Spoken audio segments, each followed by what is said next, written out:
Hi, I'm Wade Hansen. I've been selling luxury real estate in Minnesota and Wisconsin for over 23 years. My entire career has been spent protecting my clients from misinformation and unethical practices by those not looking out for their best interests. This podcast will give you the raw truth about everything real estate so you can make solid, informed decisions about the biggest investment of your lifetime. This is the Raw Real Estate Podcast.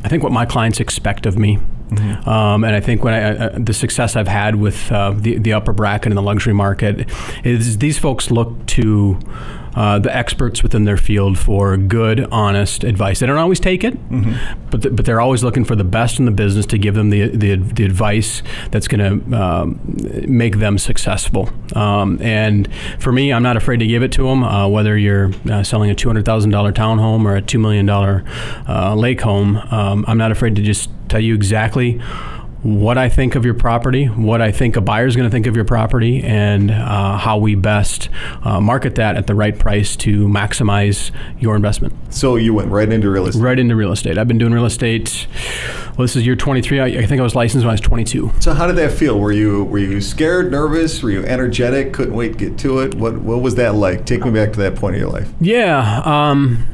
You know, when we're young, we're all kind of fearless, right? Yeah. I think I didn't have as much responsibility. I didn't have kids. I wasn't married. So, you know, I wasn't scared. I think I was more excited about the opportunity. I knew that this was an industry that the harder you work, the more money you're going to make, the more successful you're going to be. And I liked that about real estate. Well, it goes back to your service industry jobs when you were 13. Same. The harder you work, the more money you would get. And you took that ethic, and now through 20 years of real estate, but then you hit a fork in the road, really. You almost quit last year. Is that true? Mentally, yeah. I was exhausted. I just got to a point where I was just disgusted with our industry. I was just exhausted with just all of the bullshit that went on in real estate. And, you know, when the market is as strong as it is right now, the real estate market, anybody and everybody's getting their real estate license. And unfortunately, a lot of people have lost jobs. So real estate is a easy fallback career for those people. And when you have that many people fighting for fewer transactions, you know, unfortunately, things happen, and things I didn't like were happening on a consistent basis, and even happening with some of the people that I respected in this industry.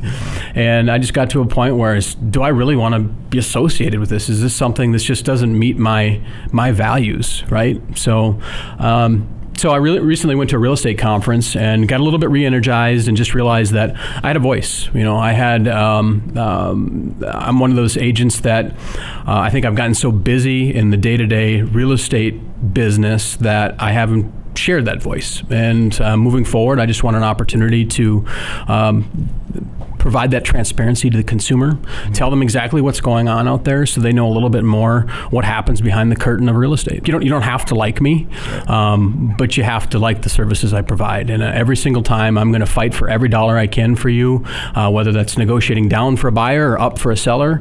And I'm not going to put up with bullshit. I mean, look, I'll give you an example. I was just recently hired, a former client of mine, his father passed away and his mother had a home to sell.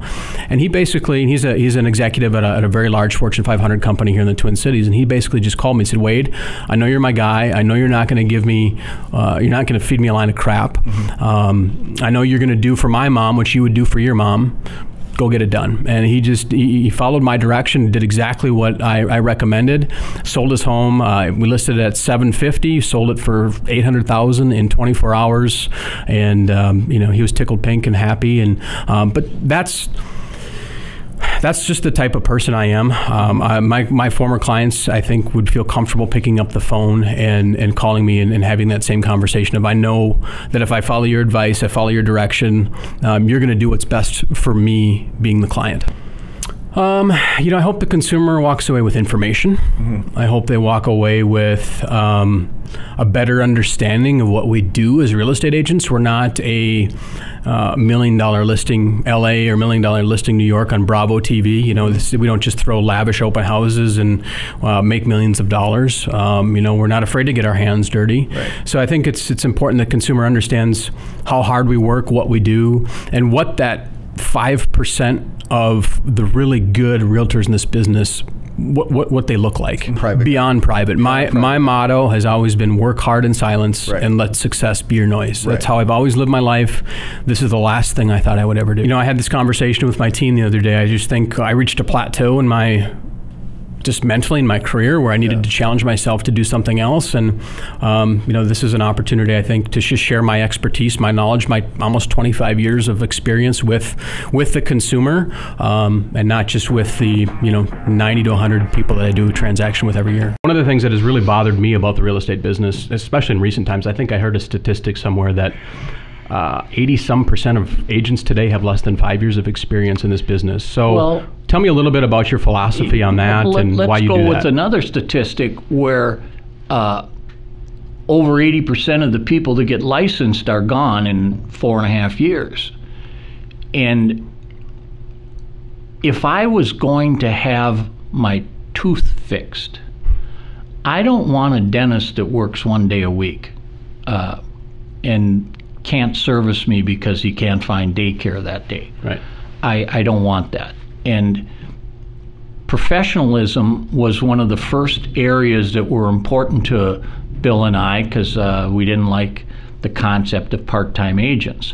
So the average RE/MAX agent sells 16 houses, the average RE/MAX Results agent sells 24 houses, and the average Keller Williams agent sells 8 point something. You can go down the line of the people that are important to us: doctors, lawyers, nurses.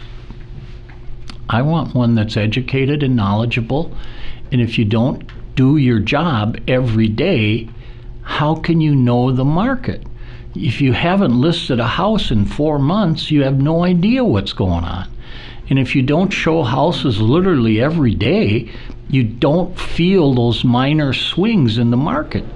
But we don't tolerate the bottom feeders, because our economic arrangement, if you don't pay us, you can't work here. And if you sell one house every 4 months, you can't afford to work here, so goodbye. And ultimately, it's the consumer that suffers, right? Absolutely. And that's why I'm here today talking to you. It's about the consumer, and I think we've lost that. I think in this business, we've lost the fact that it's about the consumer, not the broker and the realtor. Let me challenge you on that statement. I don't think we ever had it. I guess the underlying question is, what separates a great agent from a good agent? What is that differentiation? Well, some people want different types of personalities and what they perceive to be service level. I want market knowledge. I want somebody that I can trust and respect on what they know. So you brought up a good point there. One of the things you said is you need to trust your agent. I think, correct me if I'm wrong, but I think trust is at an all-time low right now in our industry. I think that this industry, frankly, John, I was ready to kind of throw in the towel on this industry this year. I think that it's gotten to be a slimy, lack of a better term, used car salesman business. And I think that agents were just in a hurry to get a deal done this year. They were just telling their clients what they wanted to hear in order to get a transaction done. We had fewer homes to sell and a lot more agents trying to sell those homes, so there was a dogfight out there, and they were doing everything they could to do it, to get it done. So I want you to elaborate a little bit more on that trust piece. And I think that's a lot of skill to give your consumer, and I think that's what you need to do. You need to be trusted and knowledgeable about price points and options and time on the market, so you can give your client advice. Trust and knowledge, I think those are two really important words. And one thing you brought up, and I think it's a great analogy, is the legal profession. And I've always said to my clients, look, God forbid I ever find myself in a charge of a criminal activity. I want the best criminal defense attorney with his three-piece suit and his cufflinks and his Harvard law degree to defend me, right? I don't want that divorce attorney. I don't want the medical malpractice attorney. I want somebody that specializes in what I've been charged with, and I want him to go into that case with a swagger and an ability to defend me to the best of his ability. And I just think so many people are just choosing their brother or their sister or their aunt or their uncle or their friend or their neighbor to represent them in a purchase in an area that they just don't know anything about. And I'm seeing a lot of that. And if you were to change one thing, just anything about the real estate industry right now, what would that be? Oh, it's very philosophical, but at some point, if you haven't sold X amount of houses, turn your license in. And it'll never happen, but there's just so much mediocrity out there. And like you were saying, when you're a professional trying to sell enough houses to raise your family and really do it, when you deal with a boob, it just takes the life out of you, because then you have to do both sides of the transaction. Tell me one thing you wish the consumer knew about your business. Like for me, for instance, I wish they knew how freaking hard we worked. I mean, these top 5% of the agents, I mean, we work our tails off, right? We're working 24/7, 365, holidays, weekends, whatever it is. I'm not sure the consumer realizes that we're not all the same and that we work really, really hard. So if there's one thing that you wish they knew about your particular industry, what would that be? The biggest thing that people need to understand is the difference between a local advisor and a do-it-yourself mortgage. So do-it-yourself mortgage is online, meaning like you have to figure it all. I'm going to pick on Better.com. So Better.com has had the biggest growth, like out of any mortgage company probably in the last 3 years. But it is a do-it-yourself mortgage. Better.com originates 96% in refinances though, and people don't realize that. So 4% of their business is purchase. It's the cheapest rate. No one can touch it, but it's do-it-yourself. If you have a problem, much like if you pay someone $395 to list your house on the MLS, right, as a for sale by owner, it seems great, but the big, huge problem, if there is any problem at all, any hiccup whatsoever, you have zero guidance, right? And it turns into an absolute train wreck. So for us, it's the local advisor, the local individual that's a specialist in their industry that understands finance and being able to make sure you could be getting a really great rate, the best fees, but it's the wrong product. Right, like, so it's not even the right option you should have explored. Sure. So you work with a lot of realtors, I know that. Obviously doing 400 and some odd transactions a year, you're not working with just one agent. Just be real with me and tell me what you think separates a good agent from a great agent. You don't have to name names, you don't have to be specific. What do you think separates a good agent from a great agent in this market? Excellence in negotiation would probably be like number one. Okay. Master negotiator. Yeah. With your client and with people making offers. That seems to me from the outside. And I would say communication, number two. There's like realtors is just terrible at communication. They're awful. They're awful. Yeah, that's why we're sitting here talking. That's why my podcast was launched. I think the industry is terrible right now. I think it's in a bad spot. So I would agree. Well, that's because also I don't know, even in the state of Minnesota, how many people have gotten in the real estate industry for licensed realtors. It's crazy, right? Like, has it gone up 25%? It's a record. The National Association of Realtors and the Minnesota Association of Realtors broke a record this year with the most licensees they've ever had. Ever. Yeah, just like I talked about 17 years ago. I had no idea what I was doing. Yeah. That's your competition, right? Yep. So they could be ill-advising someone and you lose a client to them because they just told them the wrong stuff. Yeah, and it feels you talk about negotiations, it feels like we're not negotiating anymore. It feels like we're just trying to do whatever it takes to get the buyer into the house, and sometimes that's not in their best interest, right? I think just the waiving of inspections, the giving away our firstborn and blood samples and everything else just to get a house. I didn't understand that. I think that's softening and changing a bit. You kind of touched on that a little bit, but I'm glad you brought up negotiating because it's an art and it's something that most agents just don't have. Yeah, and if we're talking in terms of who sells the most houses, it's usually going to be driven around who's the best at systematically managing relationships. If you were to give one piece of advice to somebody that's buying or selling a home, I know you've been through the process quite a few times in the last 4 or 5 years, so you're very experienced in buying and selling a home. If you just give them a piece of advice, what would that be? So if you're a first-time home buyer, you have to buy when it's right for you. The market doesn't matter. Like, you have to buy when your finances are in order, versus worried about getting in. I hear that term lately, and I'm like, I don't like that term.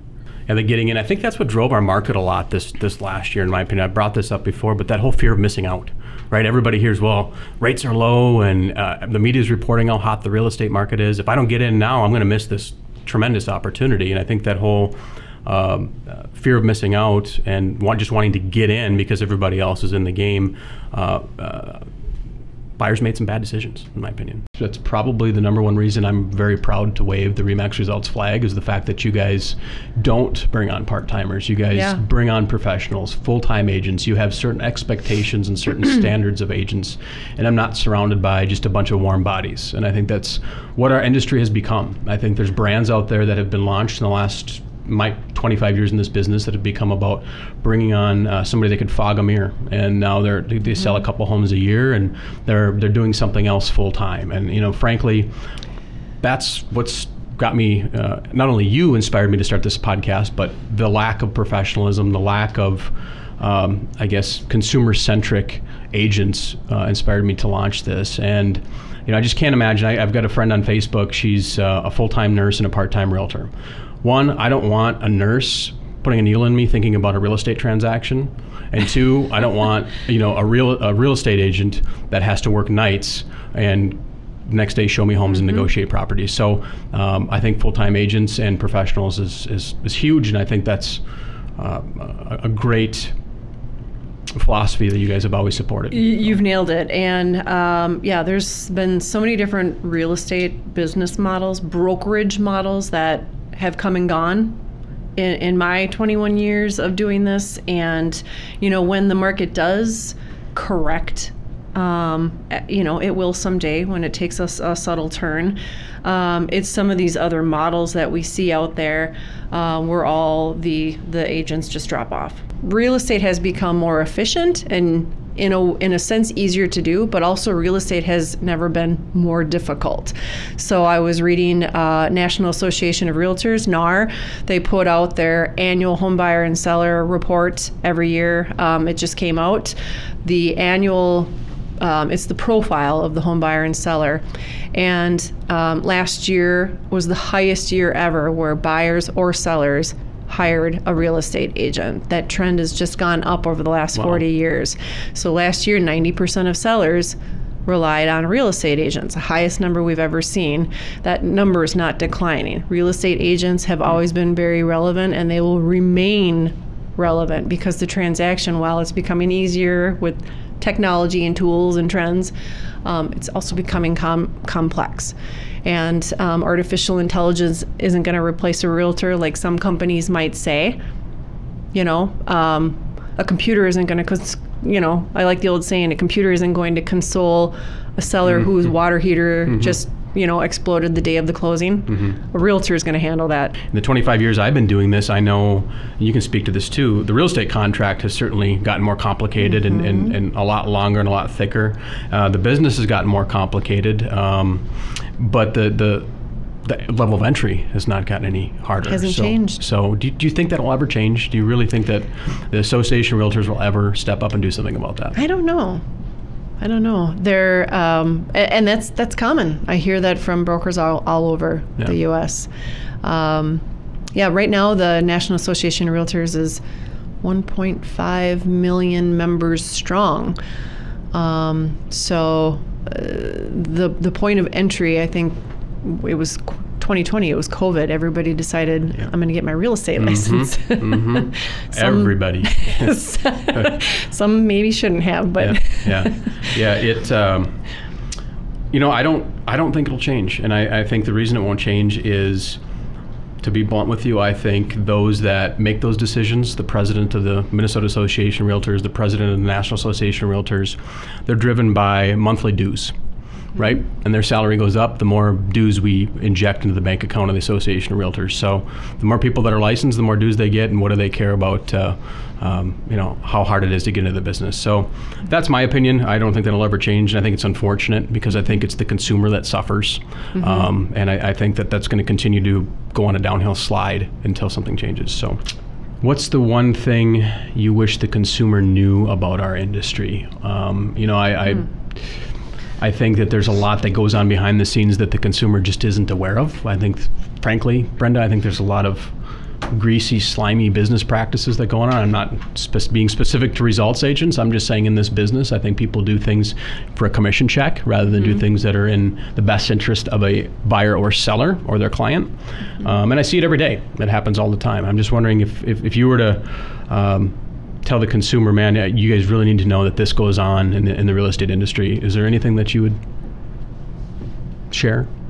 I would say there are, unfortunately, in this industry, a lot of gimmicks out there. You've seen it all, 42 years. You've seen the good, the bad, the ugly. Seen the good, the bad, recessions, and everything in between. Everything in between. Yeah. See a market like we saw in 2021 ever again in our lifetime? I mean, it was wild. It was unlike anything I'd seen. It was. Do you think you want to see it again? Probably not. I'm hopeful that we won't see the recession we saw from 07 to 12 again. What has the pandemic and just the last almost 2 years taught you about the business? That we've become pretty creative in trying to solve certain problems that the pandemic created for us, right? And it's interesting that a lot of those procedural issues are now permanent, right? It's like, hey, you know what? This is actually a better way than how we used to do it. So let's keep doing this, pandemic or no pandemic. So it's just interesting that, dire times, suddenly there's an opportunity that's born out of that. You touched on Zillow. Why? You said there's a number of reasons why they failed.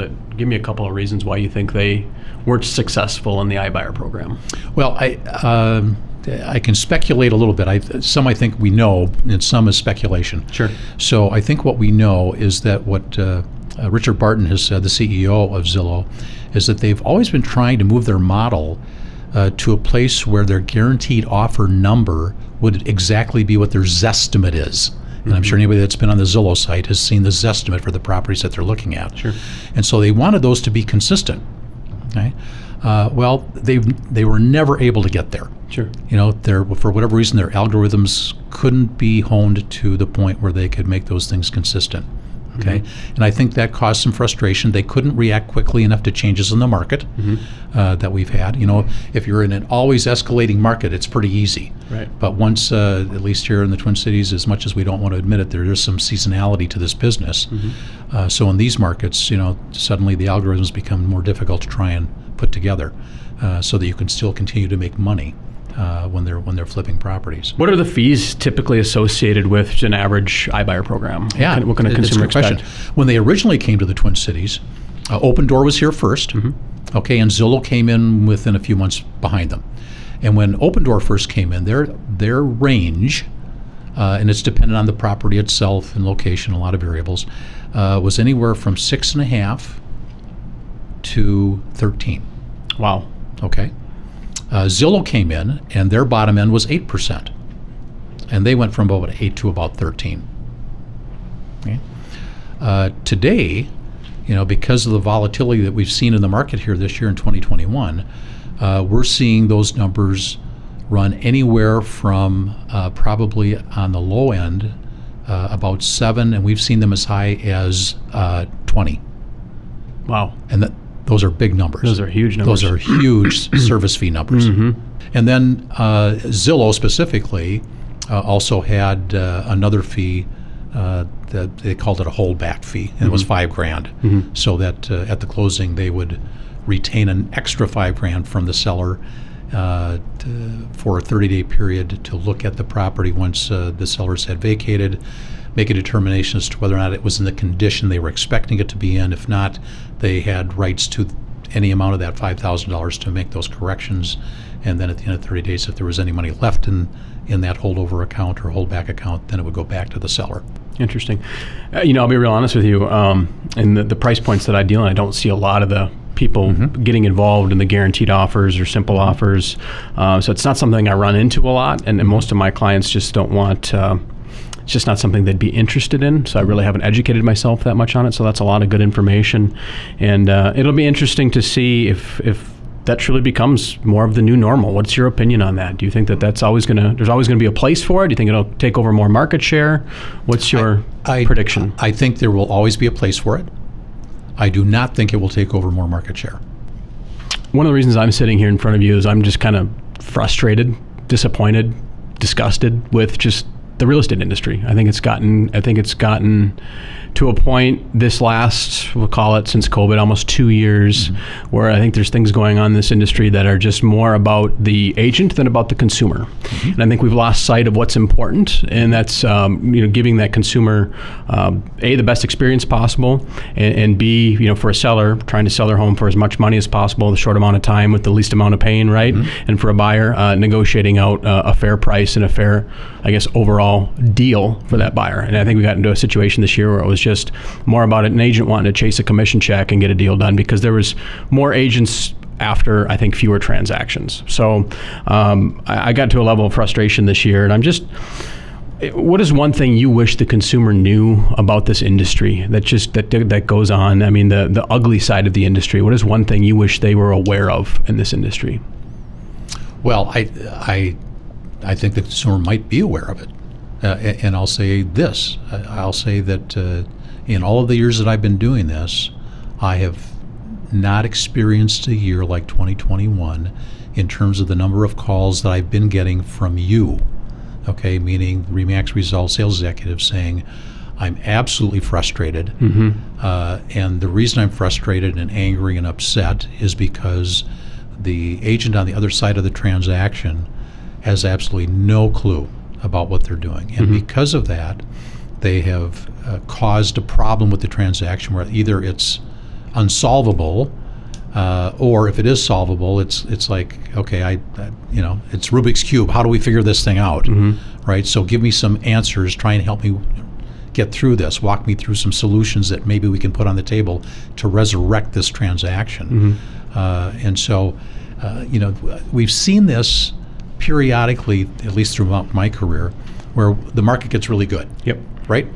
And so we see this huge influx of agents because the bar of entry is so low. Okay? And so professionalism takes a dive. You've got consumers, every consumer survey you ever see about real estate agents is, they don't think too much of us. Right? Well, and there's probably good reason for that, is because they have a lot of exposure to a lot of new people coming into the business, and when 85% of them are gone within 2 years, it doesn't say much about them necessarily in terms of their commitment to the business. It's like, come in, see if I can make an easy buck, and if I can't make an easy buck and the market turns, then I'm going to go do something else. Right? And so we're experiencing that right now. What do you think we can do different as agents? I know you've talked about the bar of entry, right? Experience. What can we do different as agents to make this process better for the consumer,